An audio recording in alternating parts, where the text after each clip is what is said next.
Wellness Rhythm Show. Find your rhythm. Live your wellness. Y'all, let me tell you, this past month has been intense. Work deadlines, the kids' school play. My mom's been needing extra help. I feel like I'm permanently running on fumes. Right, and that feeling, Emma, that persistent sense of being overwhelmed, that's chronic stress, and it's far more than just a feeling. It has measurable physiological effects. Okay, David, preach. Because I feel like it's literally aging me by the minute. So, what are we talking about today? Today, we're diving into the science of chronic stress, what it actually does to your body, and more importantly, how we can stop it in its tracks. All right, so let's start with the basics.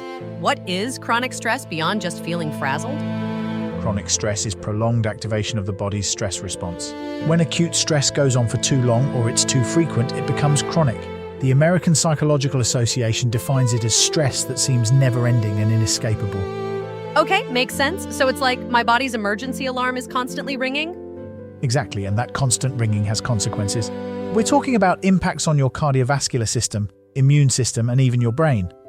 Oh, great. So it's messing with everything. What are some of the big things people should be aware of?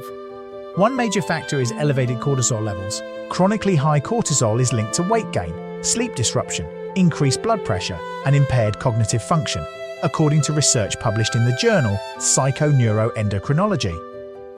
Weight gain and sleep problems? Check and check. So how does this affect different age groups? I'm thinking about our listeners, folks in their 30s to 60s.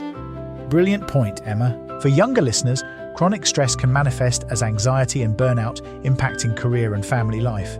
For the sandwich generation, it's often related to juggling work, kids, and aging parents. And for pre-retirees and empty nesters, it can exacerbate existing health conditions. Here's the thing, though, David. A lot of this sounds super depressing. What can we actually do about it? I mean, I can't just quit my job and move to Bali? Right. Practical solutions are key. It starts with recognizing your stressors. Keep a stress journal to identify patterns. The Mayo Clinic recommends this as a way to become more self-aware. A journal, huh? Okay, I can try that. What else?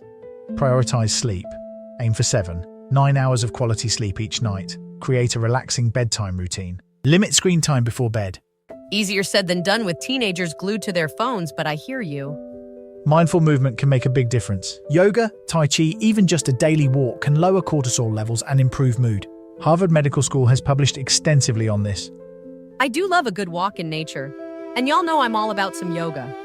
And don't underestimate the power of social connection. Spending time with loved ones, joining a club, or volunteering can combat feelings of isolation and reduce stress.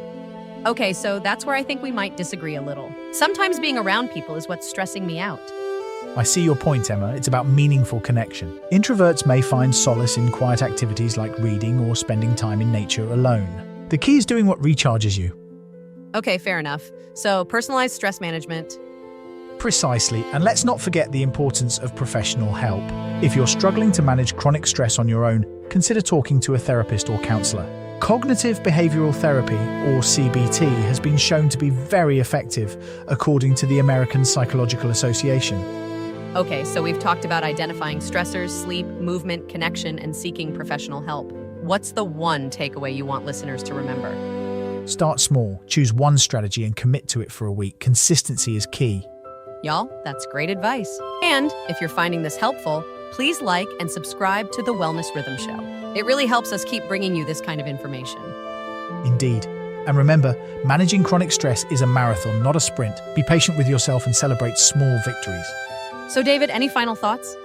Yes, one final thought. Don't underestimate the cumulative effect of small, consistent efforts. Okay, so our one practical takeaway. Pick one stress-reducing strategy, like a short walk or 5 minutes of deep breathing, and commit to it for a week. Solid, evidence-based advice. Y'all, thank you so much for tuning in.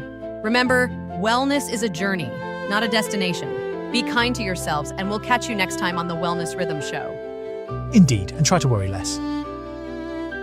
This show is part of the VoxCrea.AI system. If you want a show like this for your organization, without building it yourself, go to VoxCrea.AI and request a sample episode. This podcast is powered by